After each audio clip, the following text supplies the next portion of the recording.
హిందూ దేశపు షహన్షాకే ఒకరు షరతు విధించడం మాకు ఆశ్చర్యంగా ఉంది. మీ షరతు ఏమిటో చెప్పండి. మమ్మల్ని వివాహం ఆడడానికి మీరు విధించే షరతులేమిటో చెప్పండి. మొదటిది, వివాహం తర్వాత నేను నా మతాన్ని మార్చుకోదలుచుకోలేదు. ఇక రెండవది, శ్రీకృష్ణుడి మందిరాన్ని మీ మహల్లో నిర్మించాలి. మాకు చాలా బాగా నచ్చింది. మీ నిర్భయత్వం మాకు ఎంతగానో నచ్చింది రాజకుమారి. మీ షరతులు చాలా జటిలమైనవి జోధ. కానీ హిందూ దేశపు షహన్షా జలాలుద్దీన్ మహమ్మద్ నెరవేర్చలేనంత జటిలమైనవి కావు.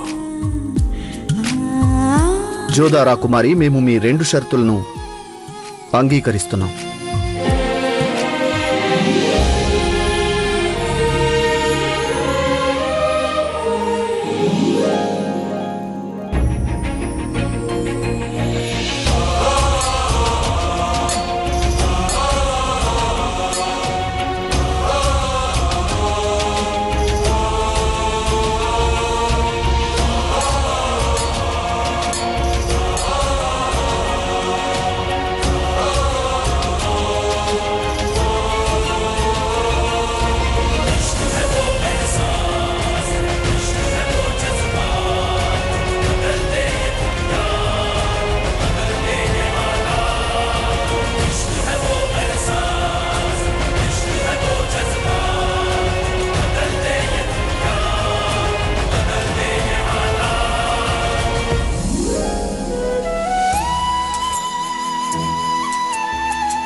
నా శ్రీకృష్ణుడి పూజ గృహానికి పాదరక్షకులతో రాకూడదు.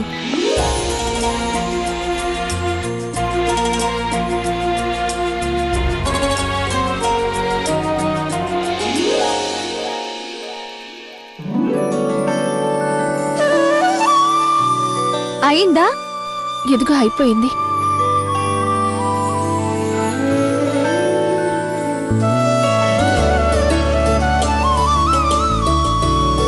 అరే, నీ కాలికి ఏదో దెబ్బ తగిలినట్టుందే.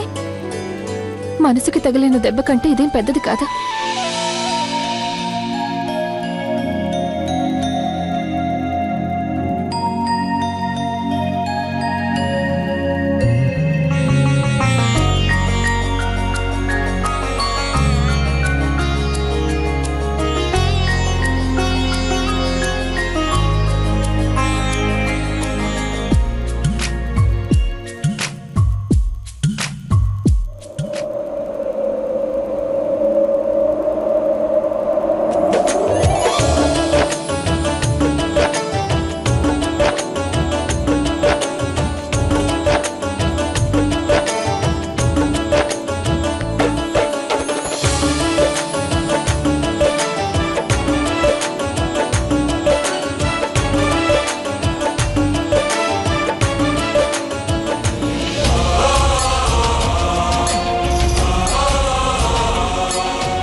ఇక కాసేపట్లో ఆ అనార్కలి ఎదుట పడినప్పుడు చూడాలి మా ప్రియతమ సలీం రాకుమారుడి మొహంలో వచ్చే మార్పులు.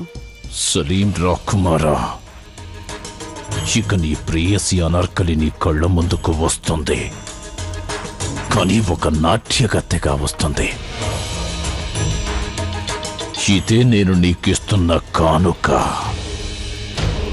నీ తండ్రి కారణంగా నేను నా జీవితంలో నా సర్వస్వం కోల్పోయాను. అందుకు ఇది నా ప్రతీకారం. వీటన్నిటిని నువ్వు అనుభవించక తప్పదు.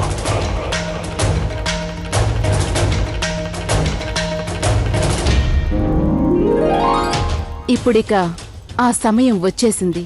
ఈ కథ కొత్త మలుపు తిరగబోతోంది.